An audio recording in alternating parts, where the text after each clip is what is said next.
Salut à tous!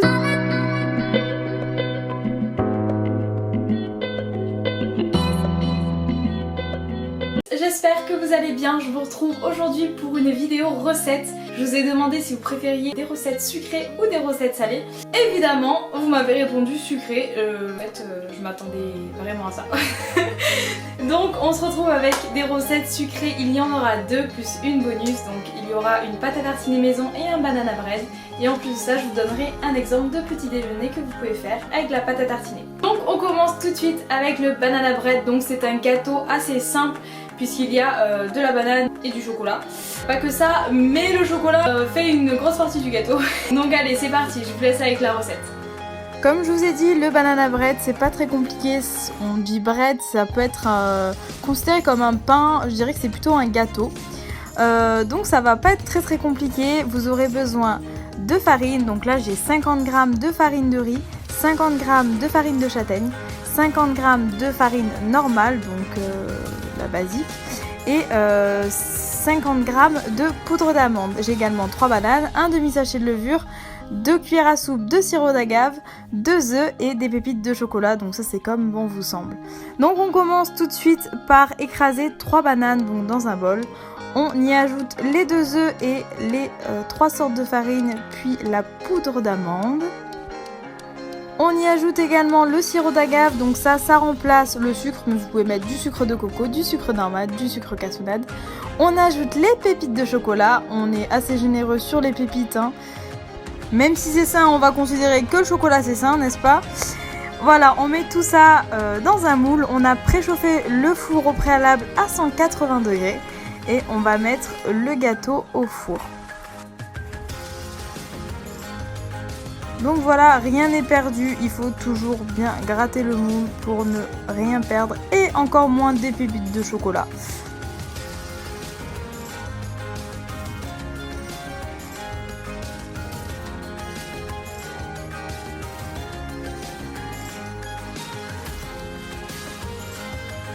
On enfourne à 180 degrés pendant 30 à 40 minutes selon votre four. Donc moi je l'ai laissé 30 minutes et c'était super bon. Donc voilà ce que ça donne. Ok, j'espère que ce gâteau vous a plu. Il est vraiment très sain et très simple. Bon, il est sain mais il faut quand même pas en abuser. On va pas finir le gâteau en un jour, hein, n'est-ce pas?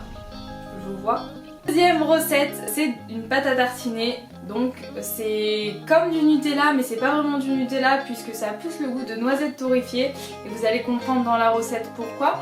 Donc c'est vraiment super bon, je vous conseille vraiment d'essayer. C'est très bon pour pallier au Nutella et c'est encore meilleur même, je dirais. Pour vous donner un ordre d'idée, j'ai calculé à combien revient un pot de 500 g, donc là j'ai fait 500 g.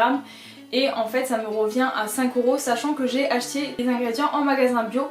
Donc voilà, c'est pour dire que c'est pas beaucoup plus cher, ça prend pas beaucoup de temps et c'est vraiment meilleur. Pour cette pâte à tartiner, vous aurez besoin de 250 g de poudre de noisette, de 80 g de sucre glace, de 50 g d'huile, donc moi j'ai pris de l'huile d'oléagineux, de 2 cuillères à soupe de sirop d'agave et de 40 g de chocolat cacao en poudre non sucrée. Donc je vais commencer par verser la poudre de noisette dans une poêle, donc ce qui va permettre en fait de le faire griller et de donner ce petit goût de grillé à la noisette et à la pâte à tartiner. Une fois que c'est grillé et que c'est chaud, je vais donc mettre ça dans un bol et je vais y ajouter les autres ingrédients. Donc je commence par ajouter les 80 g de sucre glace.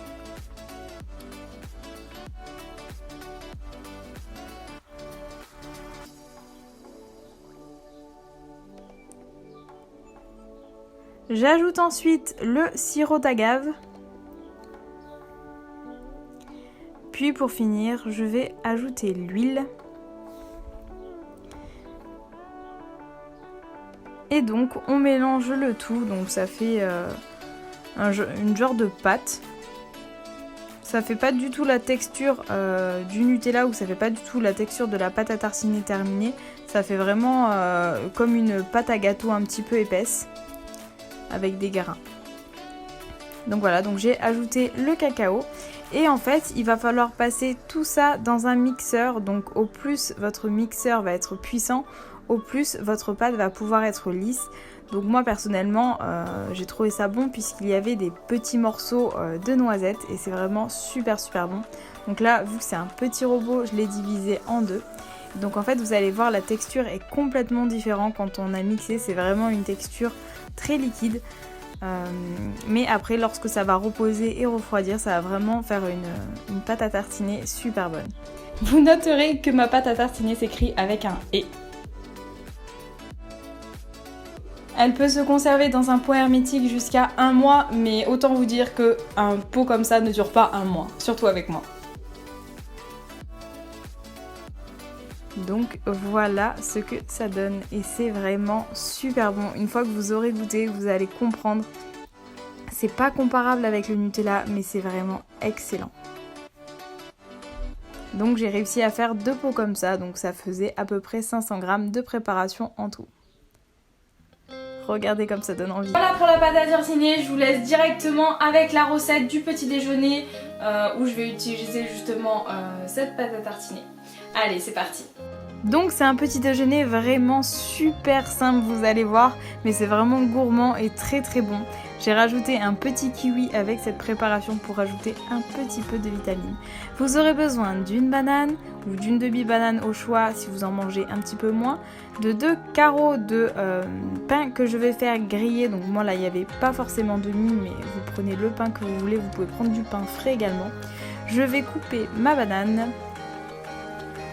J'attends que mes petits pains grillent et je rajoute de la pâte à tartiner dessus. Attention, il faut y aller pas trop fort dessus. Donc là, vous voyez, le pot, il était à la moitié. Et évidemment, surtout, pas de gâchis. On n'enlève pas sur la cuillère.